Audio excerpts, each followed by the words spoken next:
Um, well, hi, witches, again. This is our third vodcast in the Warts and All series that we've been putting up every second month. I'm really thrilled and honoured to introduce today Deanne Carson, who, full disclosure, is a personal friend of mine. But I really wanted to interview Deanne because she's an absolute hero of mine in the field of consent and body safety and all those sorts of similar things. She runs a business called Body Safety Australia, working in schools and I know in other places. And I'll probably start by asking you, Deanne, if you'd like to introduce yourself, whatever you want to say about who you are and what you do and why you think it's so important. Sure, thanks, Jenny, and thanks so much for having me on, and hi to all the witches. So I'm Deanne Carson. I head up Body Safety Australia.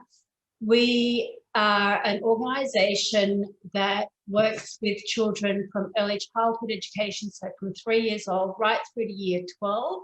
We also work with their parents, guardians, caregivers, and deliver professional development to teachers and educators as well.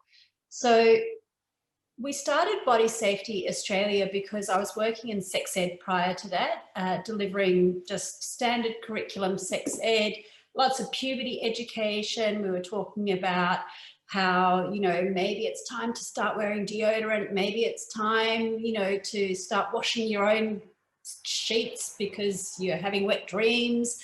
Maybe it's time to, think about what kind of products you want to be using. Do you want to have more sustainable period products or, those sorts of things? Great fun, lots of laughs, and privileged enough to visit lots and lots of different types of schools. But in that, I was receiving disclosures from children about being victims of child sexual abuse, and those disclosures, no matter how many times you hear them, just really stay with you. So it was really important for me to address this head on, to work with adults about prevention, because children cannot protect themselves when an older person is trying to hurt them. So educate adults more around how they could prevent abuse from occurring, and allowing space for children to be empowered and to speak up if somebody was grooming them or hurting them. And that's how Body Safety Australia started in 2015. And I understand that you've grown it from you and I think originally a colleague. Yes. And now you've got a number of people, haven't you, all around Australia? It's just been such a huge thing that you've built.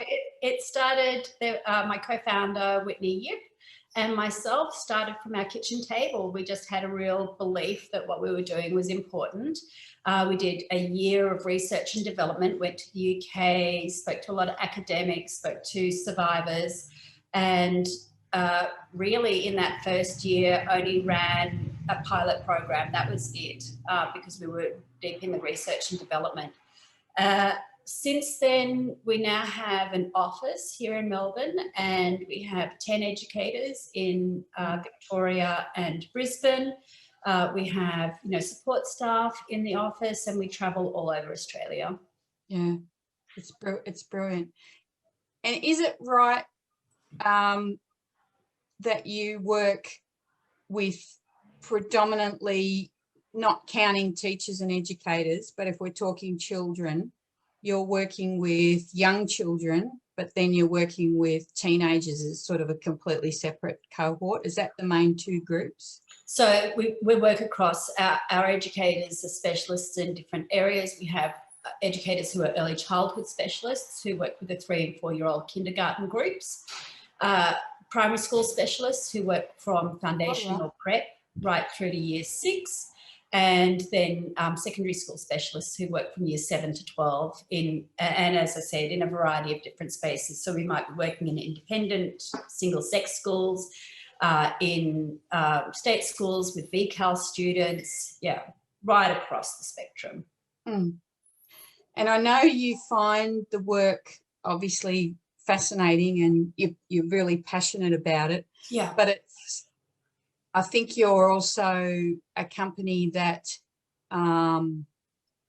I might be speaking out of turn here, but I don't think this is ubiquitous for all companies in this space, but you're so respectful of, different kinds of students, for example, queer students and all those sorts of issues that some companies in this space might not be across, but also in terms of children who are survivors as well. So that's something not picked up by other educators or other companies. So I can't speak to all other organisations in this space, but we really, really find it important.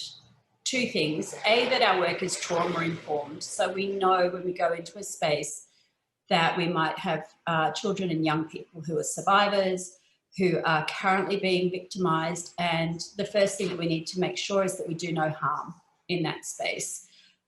We are working with adults who are survivors as well, and we may be working with adults and children who are perpetrators or teenagers who are perpetrators. So before anything else happens, we have to create a space that is safe for the children to enter into conversations and learn in that space. And I think what we're seeing at the moment is that a lot of schools are really keen to do something. The lid has come off the can of worms, so to speak, and they're holding assemblies to talk about consent. And we actually know that that's not a trauma-informed approach. You can't have a speaker stand up in front of an assembly and say, "Don't rape, okay?" And then everyone go home and everything is dandy. Firstly, it doesn't do anything to prevent any sexual harm, and secondly, those young people sitting there who may be currently being victimised are then left going, "Well, what about me? How am I in this space?" So that answers part of your question. The other part is about being inclusive. We do live in a diverse country, and it's really, really important that we are adapting the program for all of the, the people who live in our communities. So going in and running a program that is predominantly focused on, white, middle-class, educated families, who have heterosexual parents who are still together, that actually isn't the vast majority of students that we have. So cultural diversity is really important, understanding the needs of Aboriginal and Torres Strait Islander children, understanding the needs of children with disabilities, understanding the needs of children who are LGBTIQA+. These are all essential conversations. So the programs that we deliver speak to diversity, but we also live that as well. So our educators, our teen educators, come from really diverse backgrounds themselves. They're queer, they're Aboriginal, they are living with a disability, so that the children who can see representations of themselves in the people who are delivering the programs. Yeah.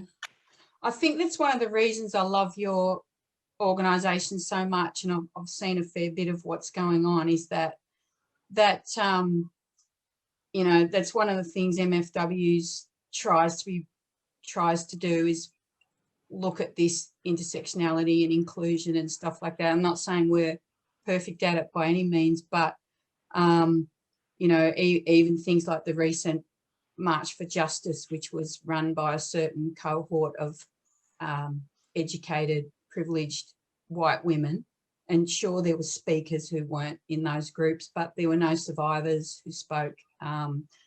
MFW was getting lots of complaints from particularly transgender people and Indigenous women and other women of colour that, lack of inclusion around what was going on at the march. And I just think it's something, and you might not know this, but a couple of months ago, I interviewed Mona El-Tahawi, the Egyptian feminist, and we went into quite a lot of stuff about how awful a lot of white women are, which I think Mona perhaps didn't expect from me, but that's or MFW's whole thing is trying not to be that typical white woman thing. Yeah.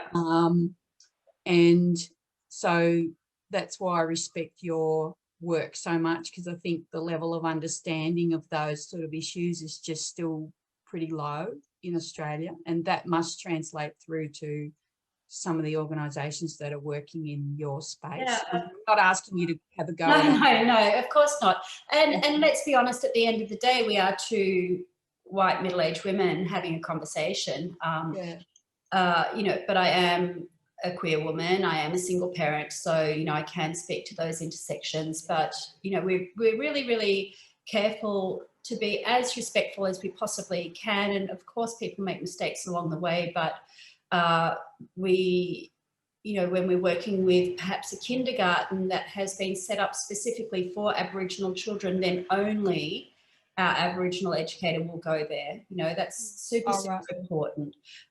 When we are working in spaces where we're doing work around LGBTIQA inclusion, then all of the educators will be trans or gay or lesbian or non-binary or bisexual, pansexual, yeah?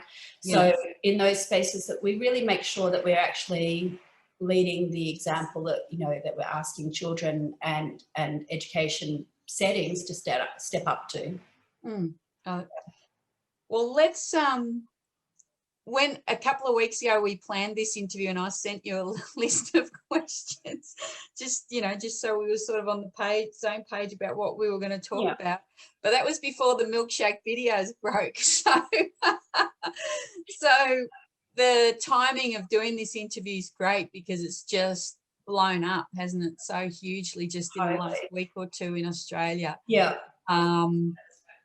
Obviously I've got a lot of opinions about those videos. I have watched them. I don't claim, again, to understand all the issues behind what's going on. There's a couple of things I feel pretty strongly about. One is having a woman as the aggressor in one of those videos doesn't sit well with me. A young woman, a teenager. Another one is obviously that it's just, I don't know. Well, let's let you tell the witches what you thought about it.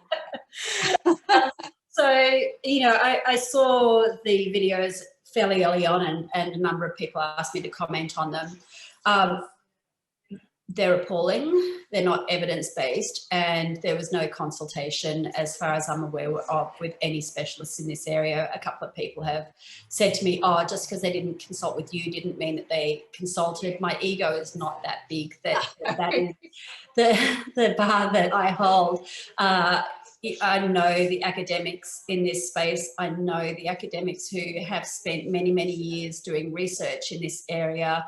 I know the teachers who are doing, you know, great work in this role, you know, the other organisations who are doing excellent work in addressing sexual abuse, sexual assault or sex ed, and not one person that I know of has been consulted in this area. So, you know, that's the start. You don't do this kind of work without consultation.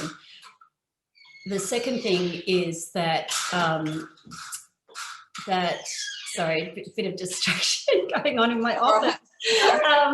The second thing is that teachers need support, regardless of whether these are a good or a bad resource. Teachers can't roll this out without professional development. They just can't. They're not equipped. When we think about teachers who may be survivors or teachers who may have, you know, maybe living with family violence, teachers who have never had to address the idea that gender plays a part in some of the behaviours that they're seeing in their schools.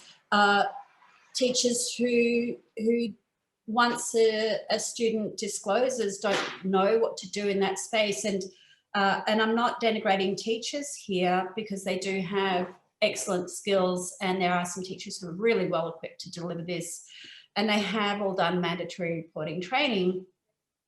But to actually sit with the students and do this deep work requires a specialist level of knowledge that when you throw millions of dollars at a resource and then just pop it up on a website and say to teachers, okay, roll this out. you're not understanding, you know, the repercussions of that. You want me to talk about milkshakes? Well, only if it relates to, I don't know, sexual harassment or assault. Tacos. What is it? Tacos, milkshakes, and pizza. I don't actually think that they were the worst resources on the site, honestly. You know, I think that teenagers are much more savvy than that, and they're going to see straight through it and go, this is ridiculous, and they're going to pick it apart. And actually, if any teachers do choose to show that, they'll be showing it as an opportunity for the students to take peer knowledge further. Yeah. One of the ones that really, really concerned me on the site was it was the only video that related to pornography. And, you know, we know that porn is, you know, a huge influence in teenagers' lives. And this particular video had a young woman talking about the fact that she was exposed to porn at, I think, 8 years old, and that she was then, and content warning on this, but, you know, obviously we are talking about sexual assault and sexual abuse today, so probably content warning on everything. We'll have a content warning at the start of the video. Yeah, so, great. Okay. Yeah. She was raped on her 13th birthday, which she felt then led to a porn addiction. And, you know, she was talking about her pathway back to respectful relationships. It is so, so damaging to send a message out there, you know, that is so victim blaming, that because she was exposed to porn at 8 years old, that's why she was raped. Just know that is not true. And I know that she's in her own journey of understanding, and I don't want to, you know, place any blame on her, but for an educational resource, to think that that is an appropriate way to unpack porn with teenagers just blows my mind. Yeah. So causing a lot more damage than they're trying to solve. Absolutely. Yeah, absolutely. There are some things on that website that are fairly innocuous, particularly in the lower years, but there are some things on there that are absolutely damaging. Well, the one that upset me, I just had a quick flick around and went into a few of the things. And one thing on the website linked through to an article written by a woman, I'm not sure if she was a teenager or a bit older, saying that, you know, when she was 16, she went to a party and she got really, really drunk, and a guy took her home and tucked her into bed, and he didn't rape her. And then something else happened a year later where she did something, you know, was walking alone at night or something, and a guy was walking behind her, but he didn't rape her. And the whole premise of the article was, you know, most men don't rape and most men are fine and most of us are fine. And I get that. We all know that.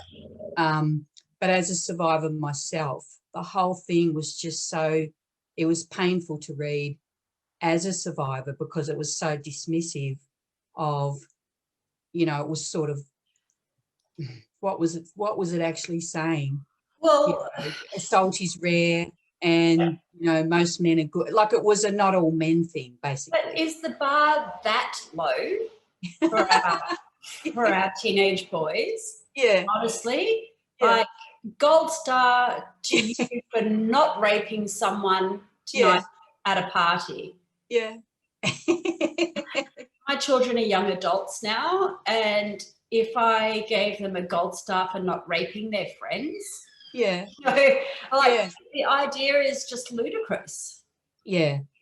Well, that actually brings me into something that we talked about when we were planning this interview. So, as you know, I've been married to the same person for a long time, and we've had quite a few discussions about consent. And I don't know if his opinion is right or wrong. So he's a white, straight guy, and he doesn't admit to knowing everything or getting everything, which is a thing in itself for white, straight men. And I totally get that the oldest feminist trope in the book is to say, you know, there's a lot of horrible men out there, but mine's the only good one, sort of thing. So I'll put that to one side. But the thing I can say about him is, particularly the work that I've been doing the last few years, he's actually been quite willing to come on this journey and to try to learn and to try to undo some of the things that he thought and that were wrong. So when we talk about consent, he actually is quite firm in his opinion that teenage boys and men don't need to be taught about consent, because they do actually get it. They know what consent is. And if, say, this is the old thing that people say, you know, if they're hit on by a gay man and they don't want to be, they understand consent then. So he says that when he was a teenager, he was in situations with young women where he could have done the wrong thing and he didn't. And he sort of puts it like, well, I just think I always thought that women were human beings, that you don't do things to them that they don't want. Yeah. And I believe him. I don't think he's big noting himself or lying about how he behaved as a teenager. And I think there are a lot of men who would, you know, none of us are saying all men are, you know, problematic when it comes to sexual harassment or assault.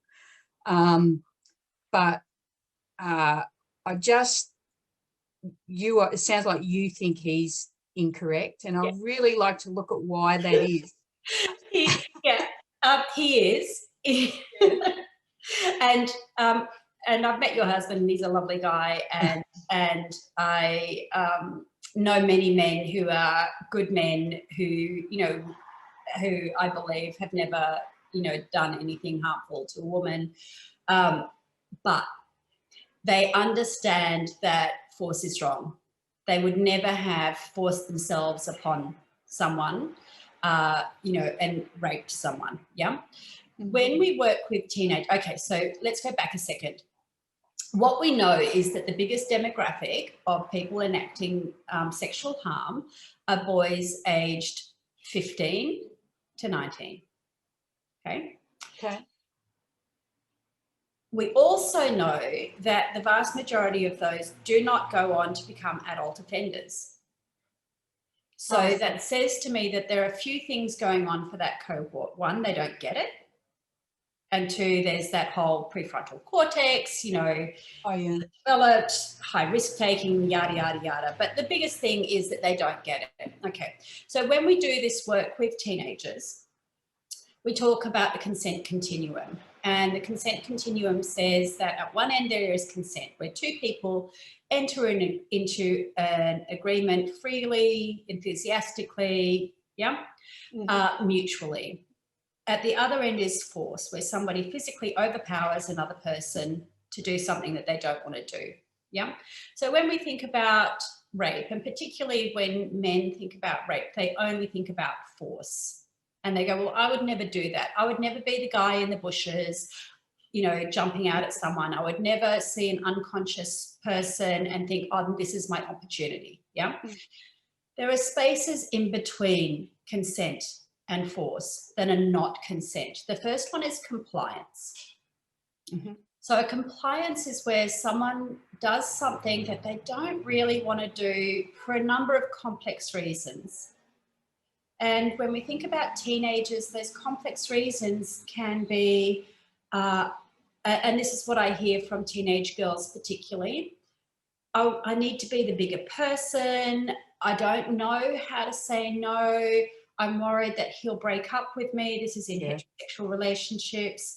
I'm worried that he will, you know, move to a revenge space, even though he's not articulated that. I'm worried that, you know, I'm going to cause an argument and I'm conflict avoidant. Yeah, I'm going to do this anyway in a couple of months' time, so it may as well be now when he wants it instead of later when I'm ready. Okay. So when we start unpacking compliance, the teenagers go, oh, actually, yeah, I know of times when I've been compliant, you know, even whether they're sexually active or not, to kissing, to going on a date, you know, going on a date with someone that they're really not that into, but saying no is hard because they don't know how the other person is going to respond. Yeah. Mm-hmm. All right. The next place, so this is a conversation that girls tend to engage with most, is the compliance. For boys, it's pressure. So if we think about how we teach young people to be resilient, we teach them to be persistent. Yeah. So you want to play footy, you want to play tennis, you want to play basketball, you want to play any kind of sport, you have to be persistent. You want to, you know, be a musician, you have to be persistent. You can't give up.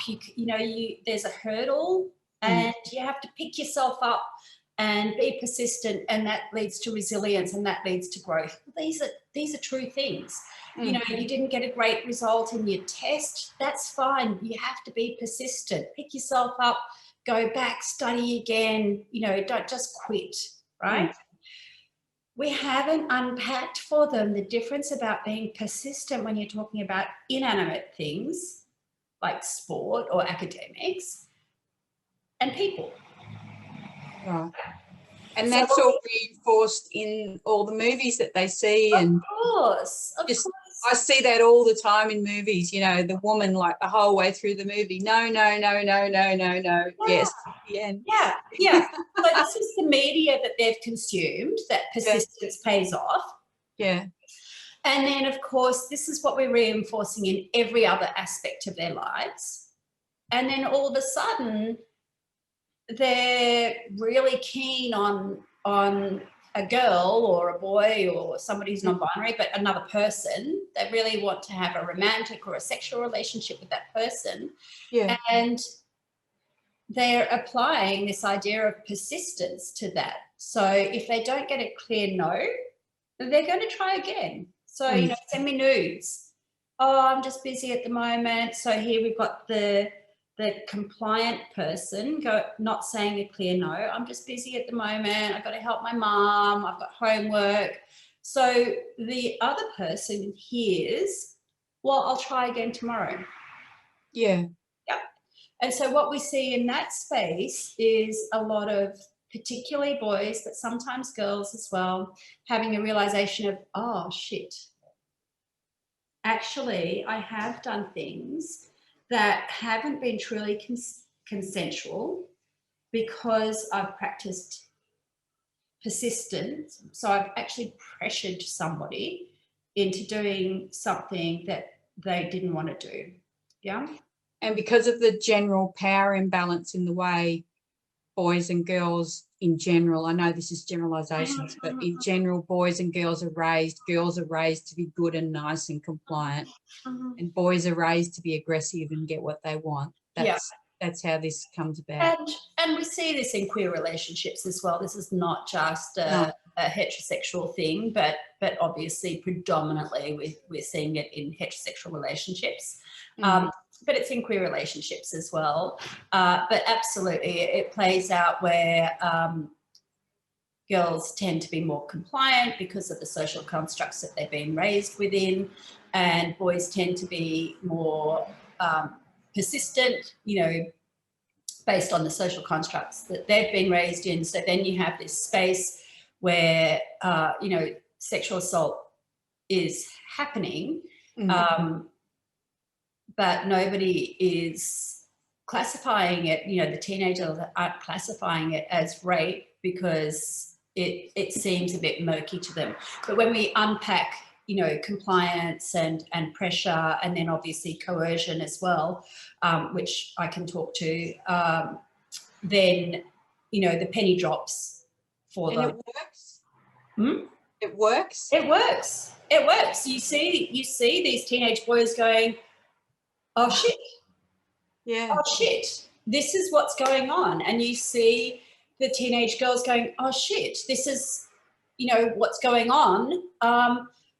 And you start hearing this buzz of conversation in the classroom where they're supporting each other and making different choices. It absolutely works. And then if we have boys in that group, which we sometimes do, who are going, oh, well, too bad if she's not giving me a clear no, that's her problem, not mine, because that does happen in those groups. It's simply a question of, honestly, mate, do you really ever want to have sex with someone who's just not that into you? Like, is that good sex? Do you actually want to be having sex with someone who doesn't want to be there? They're like, no. Yeah. Yeah. Does that kind of thinking and learning also translate into violence and, you know, sexual assault within intimate relationships, do you think, later on? Yeah, like, so, Yeah. you know, marriages and things like that. You think it translates into boys and men understanding those issues better, or do you think that's just a particular type of... Look,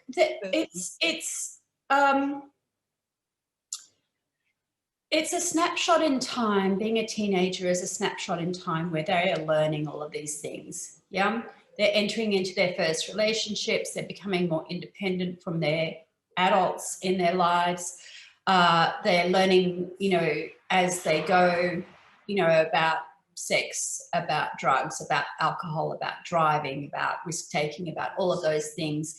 And for most of them, they'll make that transition through teenagehood to adults who, you know, who've got a handle on navigating relationships. But if they haven't cottoned on to the fact that other people are people and that, you know, women are people, absolutely this translates. And I think particularly we see this in relationships where, particularly when babies come along and, you know, they might have had a really equitable relationship prior to having a child, but then all of these gender norms kick in with women being the primary caregiver, and some of that messaging comes back, and we see women who you know, maybe aren't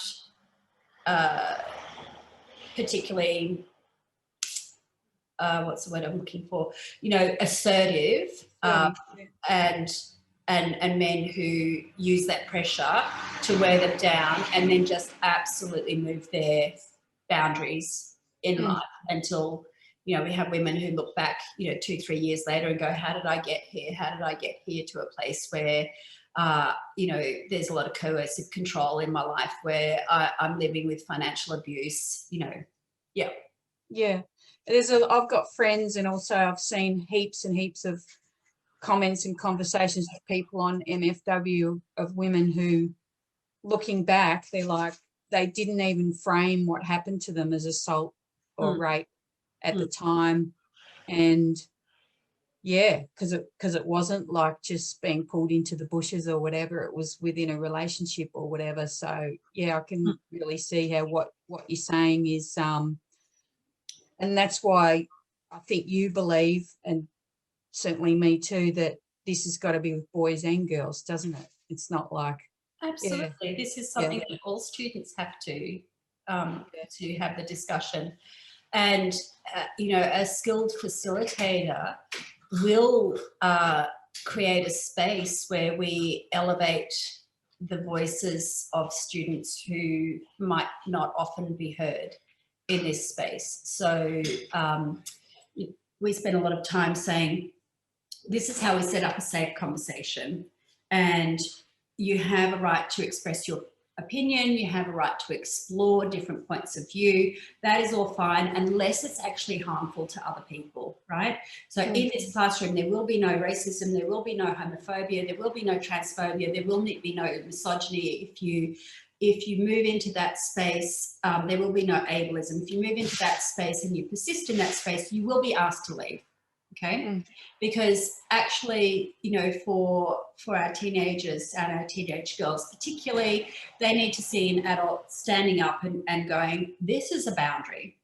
Because sometimes, you know, the girls haven't seen adults have their backs in that space. So this is the boundary.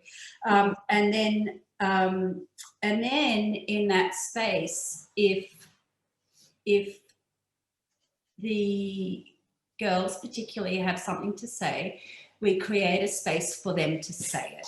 And whether that's them saying it directly or feeding it through the facilitator to then share with the group, then that is, you know, a really powerful thing to do, because we know in the classroom that boys have the biggest voice. Yeah. We know that teachers, no matter how aware they are, 60% of their attention is directed towards boys. Boys are asked more open-ended questions and are allowed to explore topics, yeah? Girls are asked more closed questions, yes, no, and don't get the same platform. So that is created in the classroom.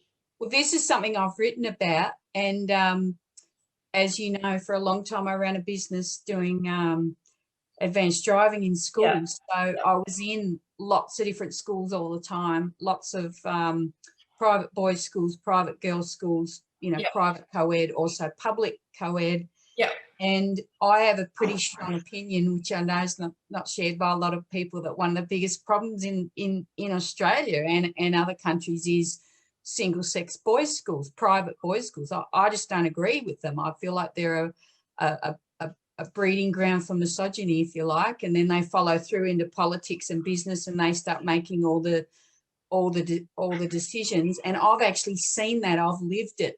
That people would probably be surprised to hear that the worst behaviour we ever came across as driver trainers was boys in private boys' schools, and the more expensive the school, the worse the behaviour. And I'll stand by that. You know, that I was in dozens and dozens of schools per year and just saw that over and over and over and over again. So is that something you sort of subscribe to? Or so I've been saying this for years now, and hopefully this is the last year I'll be able to say this.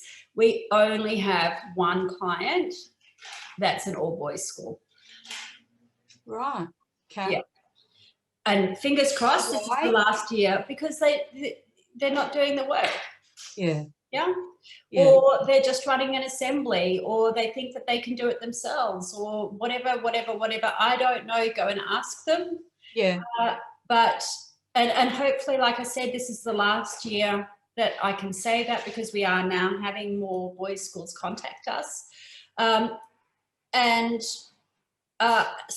that's the first issue. Girls have been having this conversation since forever. But this is not a girl's problem. This is a boy's problem. So we need to be working in those single-sex boys' spaces. And as I said, there's only been one school so far that's been courageous enough to do that, and they have done deep, deep work in this space and lots of reflection. The other thing is, we know about adolescent male offenders is that they have some, commonalities. So they often have a high sense of entitlement. Okay, well, that's going to speak to, that's going to speak to, your expensive, top tier independent schools. They're being raised with a high sense of entitlement. Yeah.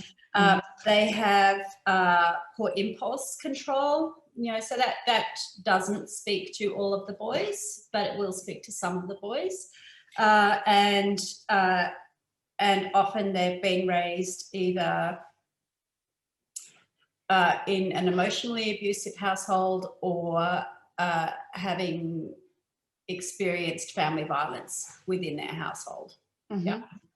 So, but the number one thing that you find in those spaces is a high sense of entitlement. So when you bring those other two aspects in as well, then there's a real issue. And then, a lack of leadership, by the school to address this topic head on. And that's like a trope that goes against the grain of what most average Australians seem to believe, which is that, this violence, this sexual violence I think most people have a view that it mainly occurs in sort of lower socioeconomic groups. But that's obviously completely Jenny, false. it happens everywhere. Yeah. It happens everywhere. Yeah. It crosses culture, it crosses socioeconomic, it crosses education. You know, this is occurring everywhere, in every school that we go to, you know, metro, regional, this is everywhere. So here's the big question. Yeah. Getting worse. Is it getting worse? I don't know. Yeah. So do you know what is getting better? What? Young women. They are, Oh, wow. can I swear, Jenny? Yeah, of course I can. But young women are fucking amazing. If I have a look at the work that Chanel Contos has done in this space with her petition. I wanted to talk about her, yeah. Okay. I'm just like, wow, you blow my mind. You know, that is so courageous to do that. Yeah. In every space that I go into, there's a handful of young women who probably know as much as I do in this space, who are vocal, who are loud, and who will hold those boundaries for those boys fiercely. Yeah. Wow. And the other thing about young women is the power of the friendships that they're having. So they are scooping each other up and they are bolstering each other. And, you know, when teenagers or children don't feel that they have adults in their life that they can talk to about that, these girls are scooping them up and finding ways to address the issue. And where's that coming from? Is that coming from more media attention on women's issues? Because one of the things we're grappling with at MFW at the moment is, you know, we had that March for Justice. Yep. And some people are saying, you know, that was fantastic. And we're trying to look at ways to sort of move that forward, that kind of energy. Yep. But other people are saying, well, not only was it essentially useless because it didn't achieve anything, but in actual fact, it may have made some things worse because it focused attention on how little is being done by the federal government and a lot of other people, which means that abusive and violent men actually possibly feel empowered to continue with what they're doing because they're almost being validated from the top in a sense. So I'm not saying that people in the government are violent or physically violent, but their, you know, lack of action sort of probably, you know, maybe empowers some people. But if what you're saying is that young women are getting some benefit from seeing older women start to get more vocal and start to get more angry, then are you saying that's potentially a benefit of that kind of thing? Yeah, but I think that young women are driving a lot of this. Yeah, oh, of course. I think you know, I can't point to one thing that's changed, but a lot of the media that is being made is actually more empowering and is actually more, you know, breaks the tropes around relationships. You know, we're now looking at women, you know, who are 19, 20 years old, who have been having this education through high school. The way that young women are using social media, they're using TikTok, you know, they're using Instagram to actually raise awareness of this issue. I think, like, sure, you and I and our generation, we've done a lot of work in this space and we've created a lot of frameworks, but actually what's happening with the teenagers and the women in their 20s is that they are taking that and they are developing something that we can't even imagine. And I wish that when I was 16 years old, I had the confidence of some of the teen girls that I work with. Oh, same. I mean, I just didn't have any education in any of this stuff. Yeah. And it's a bit almost a bit jealous of them getting those opportunities. Don't be, just be excited. When I think about how compliant I was as a teenager, you know, because I was raised that way. You be polite to adults, you be good, you be the bigger person, you be, you know, you don't make waves, you don't make a fuss. Yeah. And there are lots and lots of girls who are still being raised that way, who, you know, need a lot of support. But I'm seeing their peers offering that support and going, no, if you're being pressured to send nudes, tell them to fuck off, you know.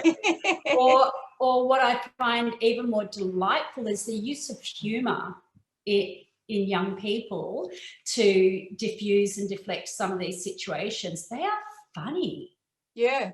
Yeah. Well, if that's true, and I didn't know this conversation was going to go this way, we didn't plan this, but if that's true, then in a sense, not to big note MFW too much, but it would potentially make me feel really proud that the thing people say they like about MFW the most is that women are starting to feel a bit more empowered to swear and to give no fucks, and you know, to be less of that sort of compliant, quiet little female. So that would make me really happy to think that was made. I mean, we have about, I think we have about 10% of our followers are women under 25, which I'm happy about. It'd be great if it's a lot more, but obviously it is a group that appeals more to people in their 30s, 40s, 50s for various reasons. But if some of that attitude filters through, even just from their mothers who might be following us. I am hearing, when we run the parent groups, I am hearing mothers say that their daughters have given them a realisation, you know, and an opportunity to reflect and go, wow, actually the messages that I've been giving you have been disempowering, and you've got this, and I'm going to now go on the learning journey from you. So the teen girls, they rock my world.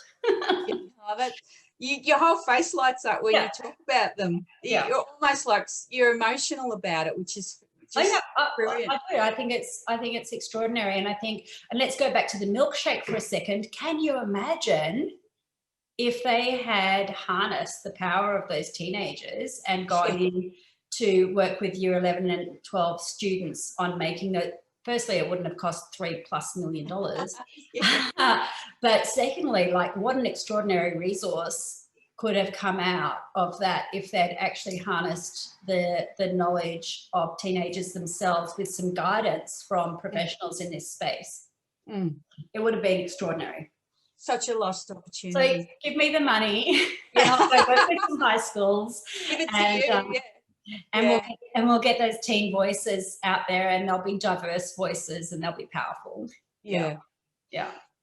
We've got a lot of young mums at MFW, so I want to take you to a different place just for a minute. I might even take you somewhere where you don't even want to go, which is back to for the witches who don't know, we're going back to Nappygate. So do you want me to explain what I think happened, or do you want to explain what happened?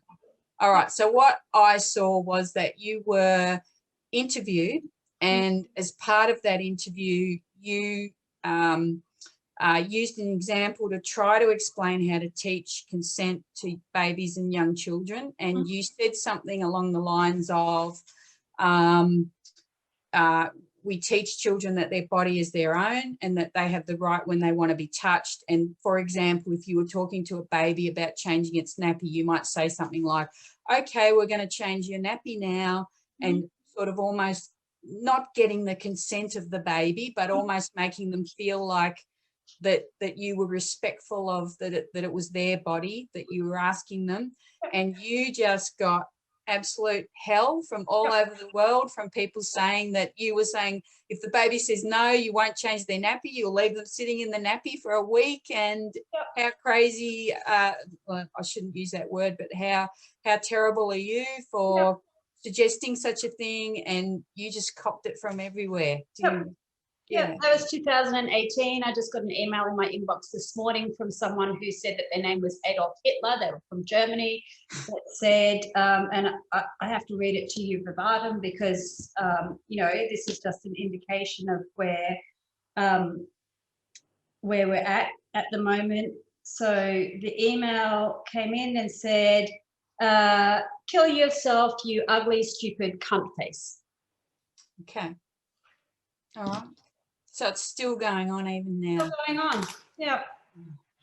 Yeah. And you've had to take measures to sort of protect yourself and other people from. Yeah. So at the time that it happened, it was the Friday. I was interviewed on the Wednesday or Thursday. It hit the media, and let's be honest, it actually came from a incel website that screen grabbed it, cropped it, you know, put some text around it that, you know, was disingenuous and actually dishonest. And then it was picked up by mainstream media. By the Friday, I was getting asked for interviews all over the world. So, you know, the right-wing media in the UK and the US were offering me thousands and thousands of dollars to go on their shows, to be ridiculed, you know, by some older white guy. You know, and at the time I had teenage children, and I had a teenage daughter, and I had a teenage kid who's non-binary. And I was really frightened for them because these messages that I was receiving at the time, because it was Mother's Day weekend. So Mother's Day, I didn't leave the house for maybe a week. And we just stayed in bed all day Mother's Day. But then I had to go out into the world, and I had to do a road trip to Albury Wodonga. I took my daughter with her because I was actually too frightened to leave her home without me. And we got, we went for pizza in Albury, and we got ridiculed, you know, in the pizza shop in Albury. Oh no. Yeah. I didn't hear that. Yeah. So, you know, protecting my teenagers in that space was really difficult, and I didn't know if I was just a stereotype on the media, so, you know, that pink-haired dyke, or whether they were coming for me personally, and they would know where my children went to school and where I lived, and so it was really frightening. It was really, really scary. Yeah. But the message, I mean, how the message is, if you explain that message properly, there's actually nothing wrong with the message. I mean, you're probably teaching that all the time. Every day. Early childhood educators said to me at the time, like, I don't understand what this fuss was about. We do this all of the time. And in fact, when parents have a new baby, they're talking to that baby constantly, you know, like, oh, you know, I can see you're smiling and good morning. And of course, babies aren't talking back, but this is how we build communication with children. And so it's just another step of that. We're not teaching that child consent at that age. We're enforcing, not enforcing, but we're encouraging parents to practice consent with them, so that as that child grows, they have a deep understanding of their own bodily autonomy and a right to their interactions to be consensual. So talking to your baby while you're going, oh, I'm just going to put your shoes on, you know, and leaving spaces for babies to respond is how they learn communication. It's just actually so simple. Yeah. So if you had like just 2 minutes to say to, you know, the parents who are watching, you know, with 2, 3, 4, 5-year-olds, what are just a couple of the main things that they might not have heard that they should be doing? So when we work with 3 to 5-year-olds in kindergarten, I ask them, who does your body belong to? And there's always 2 or 3 children in every group who go, my mum. Oh, okay. Yep. So the first thing, please tell your children that their body belongs to them. It's theirs. You help them as their parent or caregiver. You help them make good decisions about their body, but their body belongs to them. Yeah. The second thing is that there are some exceptions to bodily autonomy, and they are around health, hygiene, and safety. And so as their parent, caregiver, you make the decisions about health, hygiene, and safety. So it is not negotiable to cross a busy road without holding hands. That is a safety issue. But breaking it down to your child means that if they are being groomed and they are able to articulate that this is not a health, hygiene, or safety issue, then they have every right to say no to that touch. But and I know I've been a parent of little kids. It's really, really hard. You're trying to get out the door. You're trying to get to work. You've got one at kinder, one at school. You're running late. Somebody's had to stop and go and do a poo, and now, you're on the clock and they won't get their shoes on. I know that, that this is an imperfect journey, but you really, really want your children to know that if you're treating their bodies with such respect from an early age, if anyone doesn't treat their body with respect, then it will ring bells for them. Whereas children who grow up, not having that bodily autonomy, they can be groomed more easily because somebody else has always made the decisions about their bodies for them. Yeah. So I don't know, it's just simple. Just respect your child's body. It's theirs. They're people. Yeah. Just like girls and women are people, babies and children are people. Sometimes I wonder if COVID's actually helped a bit, because I know one of the things is, not to make a little child kiss a relative they don't want to kiss, those sorts of things. Yeah. And maybe COVID's sort of like, oh, you don't have to kiss anyone anymore. You don't even have to shake their hand. Yeah, there'll be no handshaking around here. Yeah. I think on that kissing thing, because that comes up so often when we work with parents, and when you have got a loving, caring, safe, network of family, you don't want to upset them. No. So my mum, loves her grandchildren dearly, and when they were little, she'd be like, "Oh, I just want to smush your cheeks, right? I just want to, we come from our back, we're Jewish, very tactile, very loving, and so you don't want to alienate, the very people who are actually caring for your children the most, but there are ways to bring them on board. So we do an activity with the children where they name their safe adults, and they name 5 safe adults, and then they have a shield that those adults get saying, you are my safe adult, and I can come to you if I'm ever feeling worried or scared. So if a child names that loving grandparent in that space, and that loving grandparent gets that shield, you can then bring that grandparent on board and go, this is what we've been teaching them. We've been teaching them bodily autonomy. It would be great if you would role play that with them. So can I have a hug? Can I tickle you? Would you like a wrestle? Start, stop, as the child wants. And what I hear from the grandparents in that space is that adjustment is difficult, but once they've made that adjustment, they actually know that when the child is affectionate towards them, it is so genuine and it just has so much meaning for them. And do you actually get children to the point where they can or do just say, no, I don't want a hug or whatever? Oh, totally. Yeah. Absolutely. Yeah.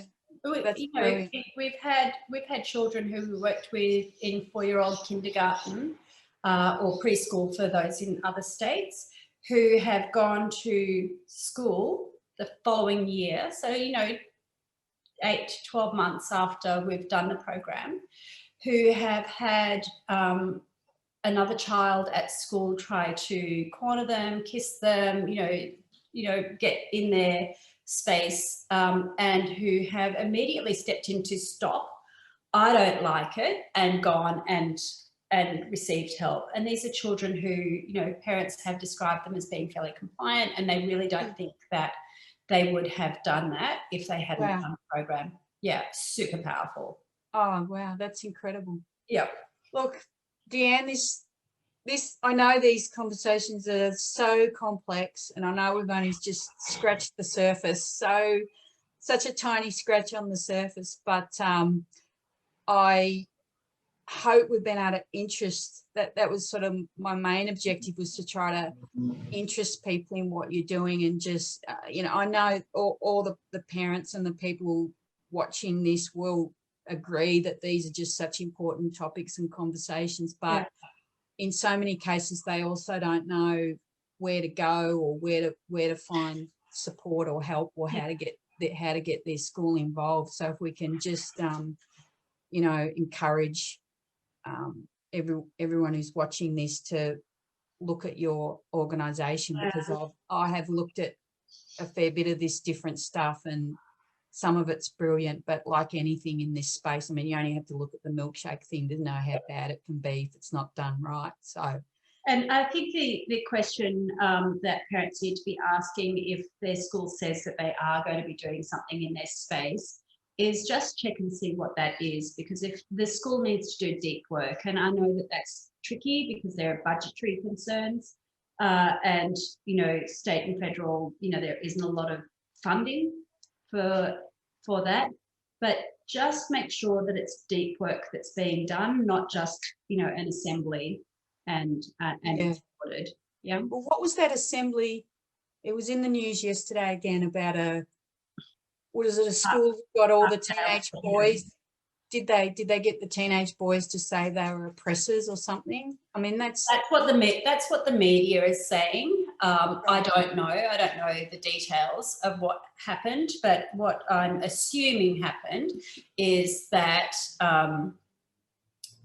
the youth worker probably knows their stuff really, really well, but budget has said that they can only just do an assembly. So they've tried to pack everything, including breaking down power and privilege and, which are really, really complex subjects to introduce into one assembly, and it's backfired. And this is what I mean by doing deep work. If you're actually going to talk about compliance and coercion and power and privilege and all of those sorts of things, it needs to be small group work. It needs to be multiple sessions over a period of time. It needs to be set up as a safe space. It needs to be trauma informed, and it needs to be delivered in a way that the school has the support staff on hand if a student does disclose. Yeah. Okay. Well, that thanks for that, because that gives people something to look for. Of course. Totally. Yeah. This is it's just something I'm so interested in. I wish we could talk for hours. The other thing I want to say is a shameless plug here.